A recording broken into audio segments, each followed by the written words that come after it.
নমস্কার বন্ধুরা, আমার রান্নাঘরে সবাইকে স্বাগত। আজ আমি এই কাঁচা পেঁপে দিয়ে দারুণ সুন্দর একটা রেসিপি শেয়ার করছি। আশা করি তোমাদের ভীষণ ভালো লাগবে। তো চলো দেরি না করে কিভাবে বানিয়েছি সেটা দেখে নিই। প্রথমেই আমি এখানে একটা গোটা পেঁপে নিয়ে নিয়েছি। পেঁপে তো আজকাল আমাদের সবার ঘরেই মোটামুটি থেকে থাকে, আর না থাকলেও বাজারে খুবই অ্যাভেলেবেল। আর এই গরমের মধ্যে পেঁপে খাওয়া ভীষণ উপকারী। পেঁপেতে কিন্তু হজম ক্ষমতা অনেকটা বেশি। তো চলো পেঁপেটা কেটে নিয়েছি, আর পেঁপের এরকম পিলগুলো আমি ছাড়িয়ে নিচ্ছি। এটাকে আমি পিলার দিয়ে ছাড়াচ্ছি, আর তোমরা যদি চাও এটা বটি দিয়েও কেটে নিতে পারো। বটি দিয়ে কাটলেই পেঁপের এই খোসাগুলো কিন্তু খুব ভালো ছাড়ানো হয়। আমি এখন এখানে পিলার দিয়ে এটাকে খোসাগুলো সব ছাড়িয়ে নিচ্ছি। পেঁপেটা কিন্তু ভালো করেই ছাড়াতে হবে, তা নাহলে কিন্তু একটু কষকষ থেকে যায়। তো পেঁপের আমি খোসা সব ছাড়িয়ে দিয়েছি, আর এখন এই পেঁপেগুলো এরকম লম্বা লম্বা করে কেটে নিয়েছি। লম্বা করে কেটে নেওয়ার পরেও যে পেঁপের যে ওই বুকের দিকটাতে যেগুলো থাকে সেগুলোকে কেটে বাদ দিয়ে দিয়েছি, আর পরিষ্কার করেও নিয়ে নিয়েছি, আর ধুয়েও নিয়েছি। আর এখন এরকম একটা গ্রেটার নিয়েছি, গ্রেটারের এরকমভাবে এটাকে কদ্দুকস বা জিরি করে কেটে নিচ্ছি। এটা একটু সময় লাগবে, তবে একটু সাবধানে করতে হবে, তা নাহলে কিন্তু হাতে কেটে যেতে পারে। আর ঠিক এই রকমভাবেই পাতলা পাতলা করে কেটে নেবো, একদম যেন মোটা না হয়। আমার সব কাটা হয়ে গেছে, আর দেখো একদম জিরি করে কেটে নিয়েছি। আর এখন এই রকমভাবেই কিন্তু কেটে নিতে হবে।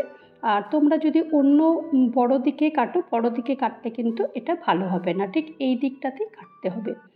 আর এখন ওটাকে ধুয়ে পরিষ্কার করে তো আগেই রেখে দিয়েছি। আর এখন কড়াই বসিয়ে দিয়েছি গ্যাসে, সামান্য একটু তেল দিয়েছি, আর একটুখানি অর্থাৎ 1 পিঞ্চ মতো আমি সর্ষে ফোড়ন দিয়েছি, আর একটা শুকনো লঙ্কা ফোড়ন দিয়ে দিয়েছি। আর এখন যে পেঁপেটা গ্রেট করে রেখেছিলাম সেই পেঁপেটাও পুরোটাই দিয়ে দিচ্ছি। পেঁপেটা কেটে দিয়ে দিয়েছি, আর পেঁপেটা এখন একটু নেড়ে চেড়ে নেবো, কারণ পেঁপের মধ্যে অনেকটাই জল রয়েছে। তো জলটা যতক্ষণ পর্যন্ত না শুকোয় ততক্ষণ এরকম একটু 5-10 মিনিট একটু নেড়ে চেড়ে দেবো। দেখো মোটামুটি কিন্তু নাড়তে বেশ একটু শুকনো মতো হয়ে গেছে। এই রকম অবস্থায় পরিমাণ মতো আমি জল দেব।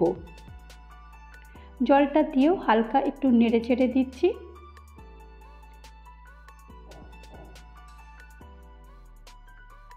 নেড়ে চেড়ে দিয়ে দিয়েছি, আর এখন স্বাদ মতো নুন দিয়েছি, অর্থাৎ 1/4 চামচ। আর আমি এখানে কিছু কাজু আর কিশমিশ নিয়েছি, সেই কাজু কিশমিশও দিয়ে দিয়েছি। এখন সমস্ত কিছুই দিয়ে দিয়েছি, আর কিচ্ছু করতে হবে না, শুধু এখন ঢাকনা দিয়ে এটাকে সেদ্ধ করতে দিতে হবে। তো আমি 10 মিনিট এটাকে ঢেকে রেখে দিয়েছিলাম, আর 10 মিনিট পর মোটামুটি দেখছি যে মোটামুটি বেশ ভালোই সেদ্ধ হয়ে গেছে। এখন এই রকম অবস্থায় আমি পরিমাণ মতো চিনি দিয়েছি। এখানে আমি 1/2 কাপ চিনি দিয়েছি। আর তোমরা চিনির পরিমাণটা তোমরা বুঝে সুঝে দেবে, তোমরা যেরকম মিষ্টি খাবে সেই রকম তোমরা চিনিটা ইউজ করতে পারো। আমি এখানে 1/2 কাপ মতো চিনি দিয়েছি। চিনি দিয়ে আরেকবার আমি ঢেকে দেবো। চিনিটা যতক্ষণ পর্যন্ত না গলবে ততক্ষণ পর্যন্ত এটা ঢেকে দিয়েছি। ঢাকনা খুলে দিয়েছি, চিনিটাও পুরোপুরি গলে গেছে, আর অনেকটাই শুকনো হয়ে গেছে। এই রকম অবস্থায় আমি 1 চামচ কর্নফ্লাওয়ার গুলে দিয়েছি। কর্নফ্লাওয়ার গুলে দিলেও বেশ দেখো অনেকটাই বেশ থিকনেস এসে গেছে। ঠিক এই রকম যখন হবে, একদম স্প্যাটুলা থেকে বা খুন্তি থেকে একদম যখন ছেড়ে চলে আসবে, ঠিক এই রকম সময়তে আরেকটা জিনিস দিতে হবে। তার আগে একটা কথা বলে নেই, এই ভিডিওটা দেখার পর যদি একটু ভালো লাগে তাহলে অবশ্যই একটা লাইক দিও। তো চলো এটা একটু নাড়াচাড়া করে নিয়েছি, আর এখন যে কাজটা করতে হবে সেটা হচ্ছে এই একটা বেশ পাকা মতো একটা টকটকে একটা লেবু নিয়েছি। আর লেবুটার কিন্তু বেশ একটু রস থাকলেই বেশি ভালো হয়। তো এই লেবুটাকে কেটে নিয়েছি। এই লেবুটা কেটে নিয়ে লেবুটার রসটা চিপে নিয়েছি। রসটা চিপে নিয়ে আমি এখানে 2 চামচ মতো লেবুর রস হয়েছে, এই 2 চামচে আমি লেবুর রস দিয়ে দিয়েছি। আর এই লেবুর রসটা কিন্তু একদম শেষ পর্যায়ে দিতে হবে। প্রথমের দিকে দিয়ে তারপরে এটাকে খুব বেশি ফোটানোর একদমই দরকার নেই। তো আমি এটাকে দিয়ে দিয়েছি, দিয়ে জাস্ট হালকা একটুখানি 1 মিনিট এটাকে একটু হালকা নেড়ে চেড়ে দিয়েছি, ব্যাস আর কিছুই লাগবে না। এবার এটাকে কিন্তু আমি গ্যাস অফ করে দিয়েছি। গ্যাস অফ করে দেওয়ার পরেই এটাকে আমি এরকম ঢাকনা বন্ধ করে ঠান্ডা করবার জন্য রেখে দেবো।